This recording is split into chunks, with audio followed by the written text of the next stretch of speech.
Assalamualaikum warahmatullahi wabarakatuh. Teman-teman, rekan-rekan, para pendidik, dan semua yang sedang menyimak video kami kali ini. Alhamdulillah, saya sedang dalam perjalanan menuju ke salah satu pondok pesantren yang kemudian pondok ini kami diamanahi di sana ya untuk kemudian menjadi salah satu bagian manajemen gitu ya. Dan ini sedang OTW ke pondok ya. Dan suasananya memang sedang mendung ya. Tadi ketika saya mulai berangkat, mungkin tadi di video awal sudah lihat.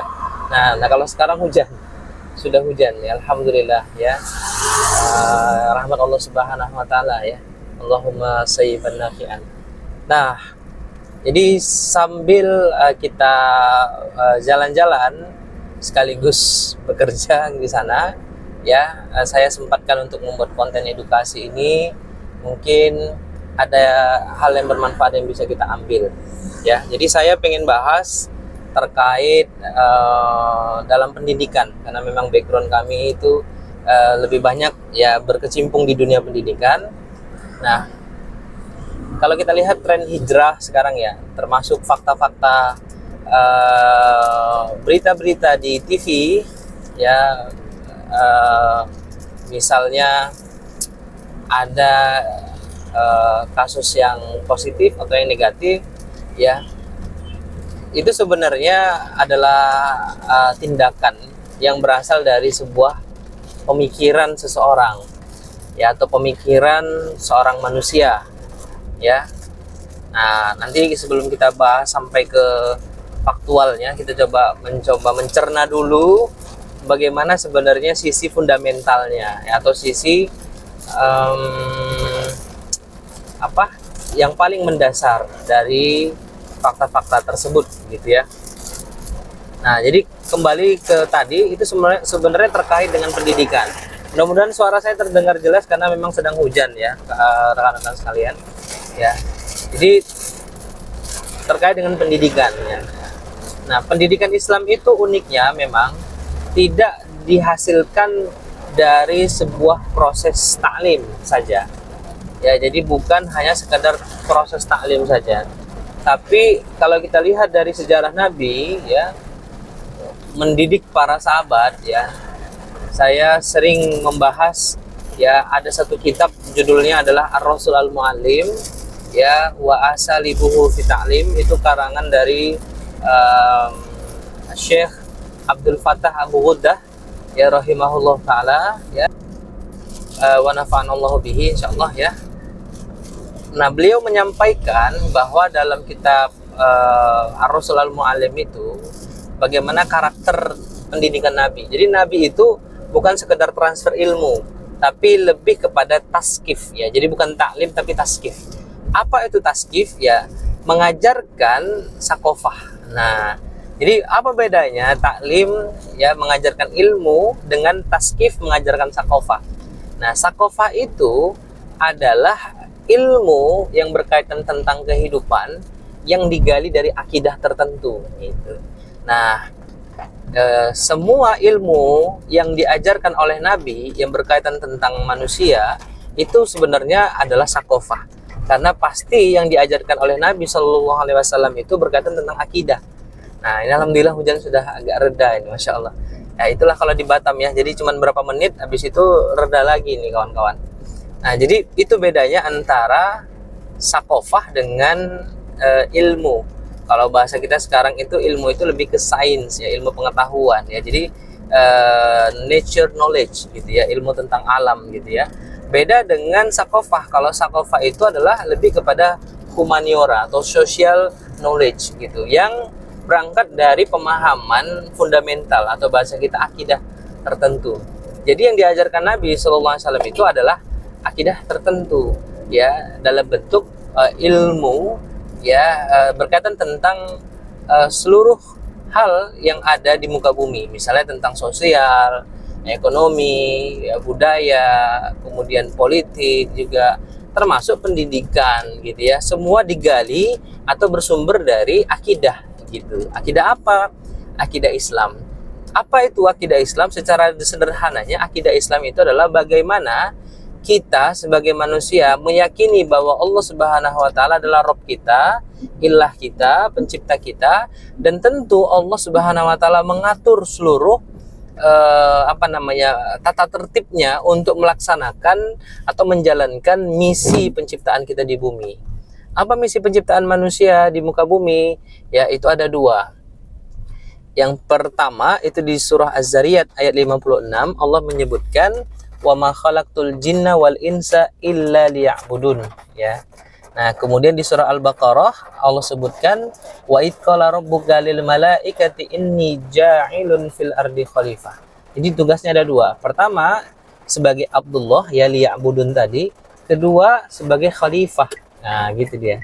Itu misi penciptaan kita.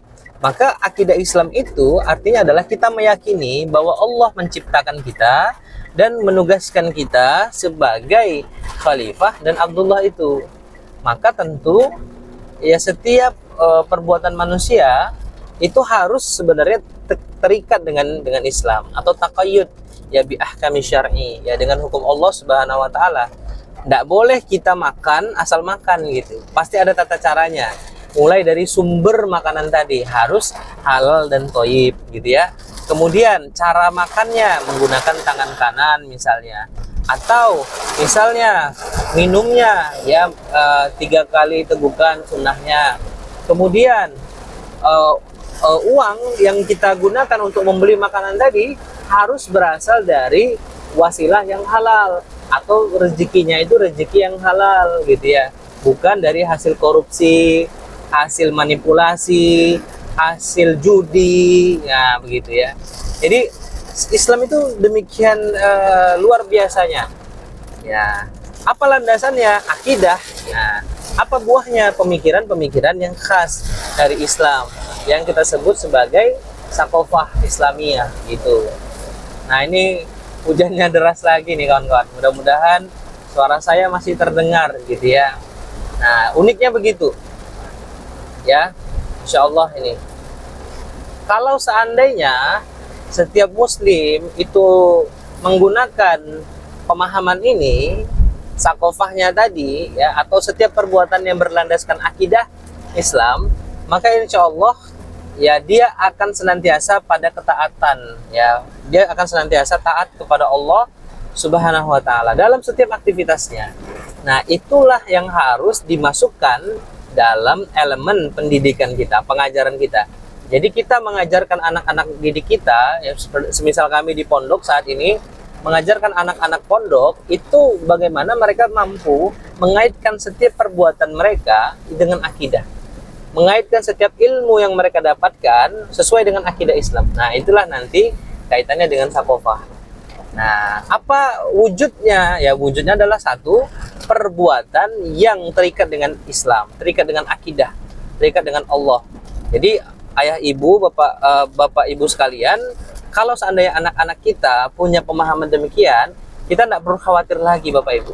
Mau kita tempatkan dia dimanapun, dia akan senantiasa taat kepada Allah. Kenapa? Karena ada akidah Islam yang menjaga anak tadi, sehingga dia tetap taat kepada Allah. Nah, itu luar biasanya. Nah, itu sering saya sampaikan di kajian-kajian. Itu luar biasa.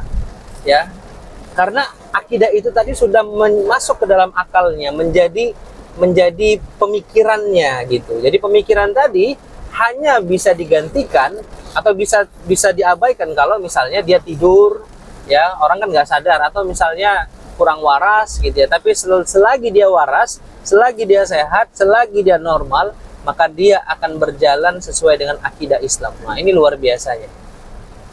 Ini sangat luar biasa ketika memang akidah ini ya mewujud dalam diri kita sebagai seorang muslim, ya.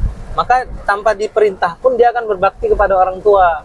Tanpa diperintah pun atau tanpa harus disuruh pun dia tidak akan terjerumus dalam kemaksiatan gitu. Kenapa? Karena akidah Islam tadi sudah menjadi kaidah fikriyahnya atau landasan dia, landasan pemikirannya dalam berbuat apapun. Nah, itu menariknya.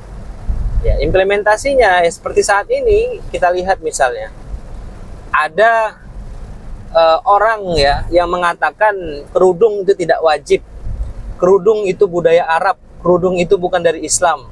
Kemudian dia sampaikan di TV, ya ditonton oleh banyak orang.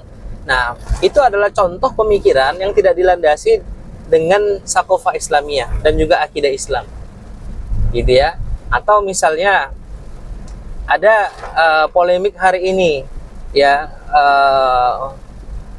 seorang tokoh ya dari agama tertentu masuk ke masjid kita, disambut dengan meriah dan sebagainya. Nah, harusnya didudukkan, apakah itu memang boleh dalam Islam? Apakah masjid itu adalah bentuk daripada tempat umum atau tempat khusus yang terikat dengan akidah tertentu? Nah, terus kemudian bagaimana hukumnya ya mengagung-agungkan ya tokoh agama lain, ya bahkan ada yang sampai menangis misalnya begitu. Nah, ini dari sisi kajian akademis ya, kajian ilmiah, kajian pendidikannya, boleh tidak gitu. Ini sebagai bentuk edukasi kepada kita, boleh nggak? Nah, kita bisa melihat bagaimana dulu Umar bin Khattab ya ketika kemudian membebaskan Syam, bumi Syam, ditawarin untuk sholat di salah satu tempat ibadah mereka saat itu di Syam tadi. Maka Khalifah Umar itu menolak. Nah, tentu penolakan Khalifah Umar itu bukan berdasarkan kemauan dia pribadi, tapi tentu berlandaskan tadi kaidah fikriyahnya tadi, ya, akidah Islam tadi mewujud dalam bentuk ketaatan beliau pada syariat Allah, apalagi beliau adalah pemimpin. Sama ketika Nabi SAW itu meminta sahabat, ya, ada salah seorang yang baru masuk Islam ya, untuk menyingkirkan kalung salib yang dia pakai karena dia sudah masuk Islam. Beda kalau ceritanya masih Nasrani, ya silahkan dipakai, tapi ketika sudah masuk ke dalam Islam maka Nabi meminta menyingkirkan kalung tersebut.